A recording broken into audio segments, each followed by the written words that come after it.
Hello everyone, ఈరోజైతే lemon పులిహోర తయారు చేసుకునే విధానం చూద్దామండి. సింప్లీ సూపర్గా రైస్ అయితే పెట్టేసాను. కొంచెం పలుగ్గానే రైస్ అయితే ఉంచుకోవాలండి. మనం గెంజి వంచేస్తాం కదా, పలుకు ఉండాలండి. సన్న బియ్యంతో చేసుకుంటున్నాను నేనైతే.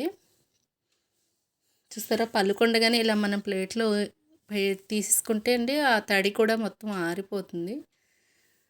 మిర్చి అయితే రైస్లో వేడి మీద కట్ చేసి పెట్టేద్దామండి. నేను ఇప్పుడే కాయగూరలు అన్నీ కడిగేసి పక్కన పెట్టేసుకున్నాను తీసుకొని. మిర్చి మనకి పెద్ద పెద్ద ముక్కలుగా కట్ చేసుకొని అయితే వేడి వేడి రైస్లో పెట్టేసుకుంటే బెటర్ అండి. అది ఆ ఫ్లేవర్ కారం అయితే బాగా దిగుతుంది. మనకి ఆయిల్లో పోపు వేసుకుంటాం కదా, పులిహోర పోపు, ఆ పోపులో అయితే కాదండి, పచ్చిమిర్చి ఎండుమిర్చి అయితే పోపులో వేపుకోవాలి. పచ్చిమిర్చి కరివేపాకు మనం వేడి వేడి రైస్లో పెట్టేసుకున్నాం అనుకోండి, మంచి ఫ్లేవర్ బాగా వస్తుందండి. రైస్కి మనం చక్కగా ఇలా మధ్యలో పెట్టేసుకున్నాం అనుకోండి, ఆ కారం మొత్తం రైస్కి మంచిగా దిగుతుంది, ఫ్లేవర్ కూడా బాగుంటుంది. ఆయిల్లో ఫ్రై చేసామనుకోండి మొత్తం బ్లాక్ అయిపోయి ఆ టేస్ట్ వేరే మారిపోతుందండి. కరివేపాకు కూడా మనం అలా రైస్లోనే పెట్టేసుకుందాము. కరివేపాకు పెట్టుకుంటే ఆ ఫ్లేవర్ ఆయిల్లో అయితే క్రిస్పీగా అయిపోతుంది, ఇందులో అయితే ఫ్లేవర్ తెలుస్తుందండి పచ్చిది రైస్లో పెట్టేసుకుంటే. పులిహోర అందరికీ తెలిసిందే, కానీ కాకపోతే తెలియని వాళ్ళు కూడా ఉంటారు కదండి. ఇలా సింపుల్గా చేసుకోవచ్చు ఇంట్లో మనకి కర్రీస్ ఏమీ లేనప్పుడు. ఆయిల్ వేసి ఆవాలు అయితే యాడ్ చేశానండి. కొంచెం ఆవాలు 2 స్పూన్లు యాడ్ చేశాను.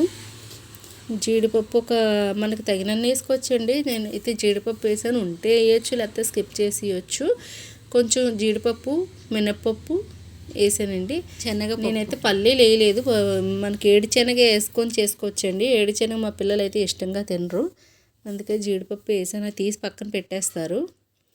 మనకి ఏది ఉంటే అదే వేసుకోవచ్చు. మనం పసుపు అయితే వేసుకుంటే పచ్చి వాసన పోదు. రైస్లో వద్దండి, మనం పోపులోనే పసుపు వేసుకోవాలి. చాలామంది రైస్లో యాడ్ చేస్తారు. రైస్లో అయితే ఆ స్మెల్ ఫ్లేవర్ వేరే వస్తుంది. ఇది కలర్ మంచి కలర్ బాగుంటుందండి. సాల్ట్ కూడా నేను పోపులోనే వేసేసాను, చూసారా, సాల్ట్ కూడా యాడ్ చేస్తానండి.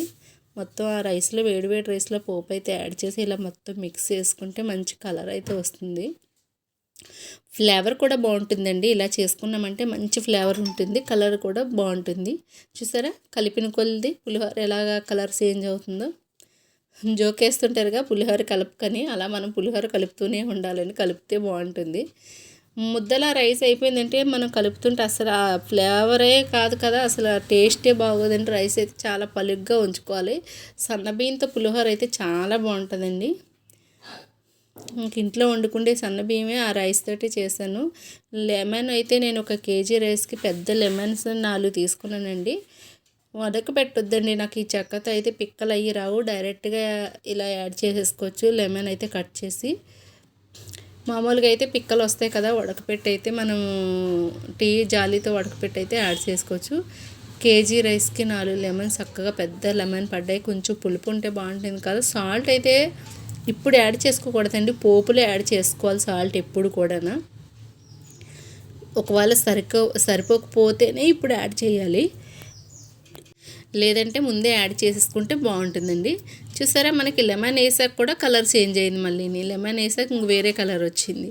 మనం కలుపుకున్న కొద్ది కలర్ చేంజ్ అవుతూ ఉంటుంది. మంచి కలరు ముద్దలు అవ్వకపోతే పులిహోర చాలా టేస్టీగా వస్తుంది. నాకైతే ఈరోజు చాలా బాగా కుదిరేసిందండి. ఎంత టేస్టీ అంటే నాకు అంత టేస్టీగా ఉంది ఈరోజు. మనం కర్రీస్ లేనప్పుడు చక్కగా సింపుల్గా ఇలా లెమన్, మన పూజలకి అన్నిటికి కూడా చేసుకుంటాం కదా, ఇలా లెమన్ పులిహోర అయితే చేసుకుంటే బాగుంటుంది. సింపుల్గా ఎవరైనా వచ్చినప్పుడు తినడానికి కూడా బాగుంటుంది. సింపుల్గా చూసారా, రెడీ అయిపోయింది లెమన్ పులిహోర అయితే.